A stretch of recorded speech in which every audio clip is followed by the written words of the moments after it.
Assalamu alaikum everyone. This is D3 chapter number 8 average of statistical data और exercise 8 है। मैं अभी पूरा ब्रीफ इंट्रोडक्शन इसका नहीं दूंगा, वन बाय वन हम इसके बारे में बात करेंगे कि जैसे यहाँ पर इन्होंने हमें कहा है इसमें सारा mean median mode histogram pie chart cumulative frequency curve सारी चीज़ें हम इसमें पढ़ेंगे। तो जब जब जो टॉपिक आएगा मैं उसके हिसाब से इसको आपको एक्सप्लेन करता रहूँगा। The number of passengers on a coach traveling along 12 popular scenic routes are this and this and this. Okay, ये है। Find the mean. Mean कहते हैं एवरेज को। सबसे पहले आप समझ लेते हैं मीन के बारे में क्या बात होती है। मीन कहते हैं एवरेज को, ठीक है। इसका फार्मूला क्या होता है? Sum of values divided by number of values, ठीक है। जैसे हमारे पास है 1 2 3 4 और 5, ठीक है। इनका मीन निकालना है। मीन को डिनोट करते हैं एक्स बार से, ठीक है। और summation X upon N, summation X का मतलब कि इन सबको प्लस कर दें, 1 + 2 + 3 + 4 + 5। और ये कितनी वैल्यूज़ हैं? 5 वैल्यूज़ हैं, तो इसको 5 से डिवाइड करेंगे। 5 9 10 11 12 13 14 15 15 अपॉन 5 कितना हो जाएगा? 3। मीन कितना आ गया? 3, ठीक है। जो बीच की वैल्यू आप समझ सकते हो, बीच की वैल्यू कह दो इसको, या फिर हम यूँ भी कह सकते हैं एवरेज होता है ना, कि हर बंदे को किसी एक बच्चे के 1 मार्क्स हैं, किसी के 2, किसी के 3, किसी के 4, किसी के 5, और एवरेज निकले तो हर बच्चे के 3 मार्क्स आए हैं, ठीक है। ये एवरेज कहलाता है। अब चूंकि ये स्टैटिस्टिक्स का है तो इसमें पेपर 2 के हवाले से ज़्यादा चांसेस होते हैं कि पेपर 2 में आएगा, ठीक है। तो हम उसी हिसाब से चलेंगे। अगर मुझे यहाँ पे कहे find the mean number of the value, mean number का फॉर्मूला होता है समीशन एक्स, एक्स बार, ठीक है। Summation X upon N, N का मतलब होता है number of value, summation X मतलब सारी वैल्यूज़ को प्लस करना है। 29 + 42, इसको कहते हैं समीशन। इस सिंबल को समीशन कहते हैं, ठीक है। 42 + 45 + 39 + 36 + 41 + 38 + 37 + 43 + 35 + 32 + 40। और ये टोटल वैल्यूज़ 12 है। उन्होंने हमें स्टार्ट में क्वेश्चन में बता दिया था कि 12 वैल्यूज़ हैं, ठीक है। मैं इन सबको प्लस करने लगा हूँ, देखें क्या आंसर आता है। 29 + 42 + 45 + 39 + 36 + 41 + 38 + 37 + 43 + 35 + 32 + 40। तो ये आ रहा है मेरे पास 457, ठीक है।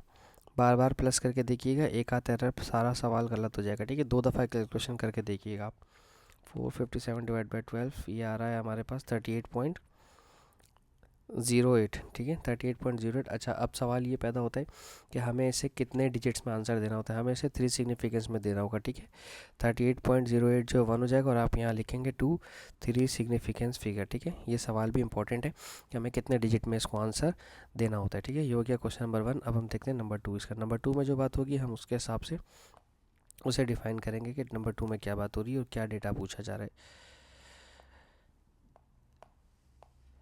ओके, नंबर 2 में भी हमें मीन कहा गया है, मीन ही मालूम करना है। कह रहे हैं consider the prices in dollars of various computing books at a book store. 19.90 24.45 34.65। अच्छा, अब हो सकता है कि आपका टीचर ने इसको आपको डेटा बनवा के लिखवाए। डेटा कैसे लिखते हैं? एक्स, इस तरह से, ठीक है। अब वो आपको टीचर आपको डेटा यूँ बनवा के लिखवाए कि एक्स की वैल्यूज़ हैं भाई, ठीक है। लेकिन कैम्ब्रिज में इस तरह से वो इतना कोई इशू होता नहीं, वो ऑलरेडी वैल्यूज़ लिख कर देते हैं, ठीक है। तो इसमें परेशान होने की ज़रूरत बिल्कुल भी नहीं है, ठीक है। एक्स की वैल्यूज़ हमारे पास क्या है? 19.90, ये डॉलर्स में सही है। 24.45 34.65 26.50, ये सारी वैल्यूज़ हैं, एंड सो ऑन नीचे तक आ रही है वैल्यू 35.65, ठीक है। इन सारी वैल्यूज़ को प्लस कर लें आपस में, ठीक है।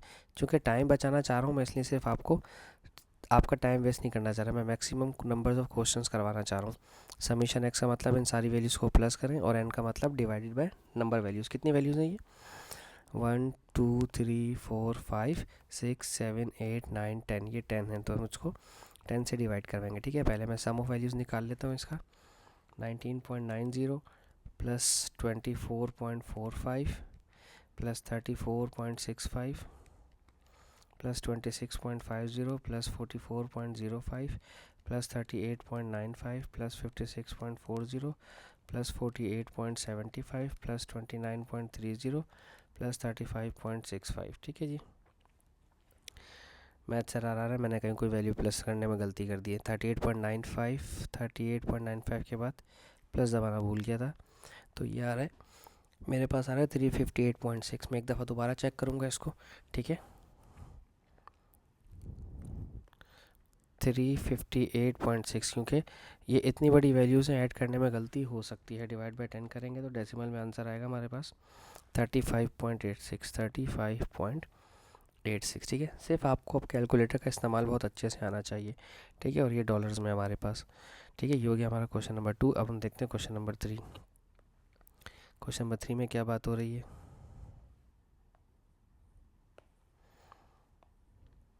क्वेश्चन नंबर 3 में कह रहे हैं the mean of 7, 15, 12, 5, h and 13 is 10, find the value of h। ठीक है, यानी कि ऑलरेडी मीन आपको दिया है। अगर आप मीन का फॉर्मूला लगाते हैं तो 7 प्लस 15, पहले मैं पूरा फार्मूला लिखवाऊँ प्रॉपर तरीके से, sum of x divided by n, mean of 7 plus 15 plus 12 plus 5 plus h plus 13 plus 10। ठीक है, और कितनी वैल्यूज़ हैं ये, 1 2 3 4 5 6 7 7 वैल्यूज़ हैं। ठीक है, द मीन ऑफ 7, उन्होंने बताया तो नहीं था हमें कि 7 वैल्यूज़ हैं, लेकिन हमें यहाँ पे काउंट करना पड़ा है। 1 2 3 4 5 6। ओके ओके, ये गलती कर दी। ये जो उन्होंने कहा ना इज़ 10, यानी कि मीन 10 सेंटीमीटर का है। ठीक है, सही है, तो टोटल 6 वैल्यूज़ हैं। देखा, पढ़ने में गलती कर दी ना, ये नीचे 6 आएगा।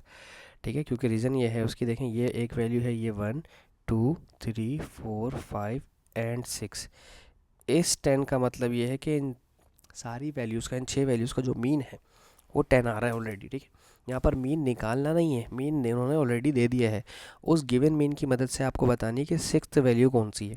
पहले तो अब आप इन सबको प्लस करना है, 7 15 12 5 और 13 को कैलकुलेटर से। कोई ज़रूरत नहीं मैनुअली करने की जब आपको कैलकुलेटर अलाउ है यहाँ पर। ठीक है, अच्छा, बाज़ P1 में भी आता है। ठीक है, तो उसमें भी ऐसा हो सकता है कि शायद हमसे P1 में हो तो फिर ये मैनुअली करना पड़े, तो वैल्यूज़ छोटी दी जाती हैं आपको। तो अब ये 10 6 डिवाइड कर रहे हैं, जाकर मल्टीप्लाई करवाएगा, 6 10 सा 60 हो जाएगा। और बाकी h के अलावा जितनी वैल्यूज़ को मैंने प्लस किया तो मेरे कैलकुलेटर में 52 आ रहा है। इसको वहाँ भेजें, माइनस करवाएं, 60 माइनस 52, और h का आंसर आपके पास 8 आ जाएगा। ठीक है, ये अभी आगे इसके बाद और इस तरह के क्वेश्चन आएंगे जिसमें आपको मीन दिया हुआ होगा और आपको वैल्यूज़ मालूम करने को कहेंगे। ठीक है, ये हो गया हमारा क्वेश्चन नंबर 3। अब हम देखते हैं क्वेश्चन नंबर 4 इसका।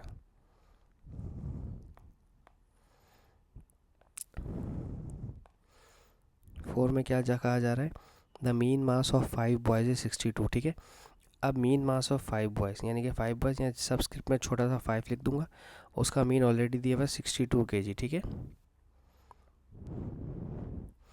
आगे लिखते हैं when the mass of a boy is excluded, when the mass of a boy is excluded the mean mass of a remaining 4 boys become 64 kg। Okay, एक बॉय को यहाँ से हटा दिया, तो अब सबस्क्रिप्ट में 4 लिखें, तो ये 4 बॉयज़ का जो वेट हो जाएगा वो हो जाएगा 64 kg। अब आप कहोगे सर कि ये तो एक बंदा कम करने के बाद वेट ज़्यादा कैसे हो रहा है। मैं समझाता हूँ आपको। देखो, ये मीन जो है ना, मीन कम और ज़्यादा होने से कोई ख़ास फ़र्क नहीं पड़ता। उसकी रीज़न क्या है कि यहाँ पर जो 62 आ रहा होगा, इसमें से कोई एक ऐसा बच्चा होगा जिसका वेट बहुत कम होगा, उसका कम होने की वजह से वेट अफेक्टेड हुआ, उसको निकाल दिया तो फिर आपकी एवरेज ज़्यादा हो गई। ये होता है किसी एक की वजह से परफॉर्मेंस ख़राब हो रही होती है। Find the mass of the voice that has been excluded. अच्छा, अब यहाँ पर आ जाओ, मैं इसको सिखाता हूँ आपको कैसे करना है। देखो, मीन का फॉर्मूला क्या होता है, sum of X divided by N. Subscript में 5 लिखा हुआ है, इसका मतलब ये है कि टोटल वैल्यूज़ थी 5। 5 लड़के थे, खुद भी कहा था उन्होंने, 62 kg यहाँ न्यूमरेटर में आ जाएगा। और मीन, अच्छा नहीं 62 नहीं आएगा, ये तो मुझे पता करना है अभी। ठीक है, sum of mean of 5 value people का हमें कितना होगा वो हमें मालूम करना है। और ये सबस्क्रिप्ट में 5 लिखे हैं, इधर भी 5, और यहाँ पर लिख दें 62 kg। 5 लड़कों का एवरेज वेट जो है वो 62 है, तो पाँचों का टोटल मिलाकर आया कितना होगा, मल्टीप्लाई करवा दें। 62 को 5 से मल्टीप्लाई करवा दें, 62 मल्टीप्लाई बाय 5, ये हो जाएगा 310। 310 kg ये आ गया है। मैं यहाँ लिख भी देता हूँ, वेट ऑफ 5 बॉयज़। ठीक है, या वेट मास लिखते हैं, मास। ठीक है, मास ऑफ 5 बॉयज़। सही है। अब हमें चाहिए मास ऑफ 4 रिमेनिंग बॉयज़ का, ठीक है। तो फार्मूला क्या लिखेंगे, मीन का formula, mean is equals to summation X, 4 boys का मास डिवाइडेड बाय एन, ठीक है। 4 बॉयज़ का जो मीन मास आ रहा है वो आ रहा है 64, और मुझे पता नहीं कि टोटल कितना है उनका वेट ना, मासेस इन 4 लड़कों का, 4 लड़कों का। इसको इससे मल्टीप्लाई करवाएं, 64 को मल्टीप्लाई करवाएं 4 लड़कों से, 4 4 द 16, 6 4 द 24 और एक 25, 256 kg, ठीक है। ये उन 4 लड़कों का मास आ गया, ठीक है, जो रिमेनिंग है, मास ऑफ 4 बॉयज़। अब क्या करना है आपने, इन्हें करना है सब्ट्रैक्ट, क्योंकि मुझे मालूम करना है कि जो 5th बॉयज़ है उसका मास कितना है, ठीक है। जो बच्चा हमने माइनस किया ना, निकाला है 310 kg में से माइनस कर दें 256 kg को, तो पता चल जाएगा कि कितने kg का मास वाला बच्चा जो है आप लोगों ने एक्सक्लूड कर दिया है, 54 kg। जो स्टूडेंट आपने रिमूव किया है उसका जो मास है वो 54 kg।